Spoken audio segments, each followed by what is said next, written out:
نرخی کیسەیەکی ئاردی بایعی گەیشتە 25,000 بەڵام مە دوو ڕۆژە ڕێگەمان گرت لە ئەوانەی کە ئەتوانین بڵێمە کە ئەیکەنە بە ڕێگەی نایاسایی دەرێکەنە دەرەوەی سلێمانی ئەوە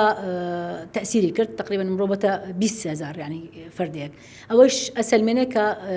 ئاردەکەمان کوالیتی باشە ئەگەر کوالیتی باش نەبێ بۆ ئەی بنە دەرەوە بە 25,000 و ئەوەی هەوڵمان داوە وەکو سەرۆکی حکوومەت یعنی بەسپاسەوە دوو کۆمپانیا ئیسا بەڕێون یەکێکیان لەژێر تێستا کۆمپانیای خۆشناو ئاردی سفر دابەزێنێ لە هەرێمی کوردستان و قەیوانیش بەڕێوەیە هەوڵە دەین جێبەجێ ئەو گرێبەستە بکەن کە لە نێوانیان لەگەڵ وەزارەتی زراعە کراوە ئەو گەنمە کە کڕیانە لە جوتیارەکان ئاردێکی باش دەرکەین دابەزینە بازار بە چاودێری خۆمان. بۆرسەی جیهانی گەنم مساڵ زۆر بەرز بۆتەوە بەبوونەی بەهۆی وشکە ساڵیەوە نەبەس ئێرەیە لە هەموو شوێنەکەەوە بەرز بۆتەوە جاران بە 204-205 گەیشتە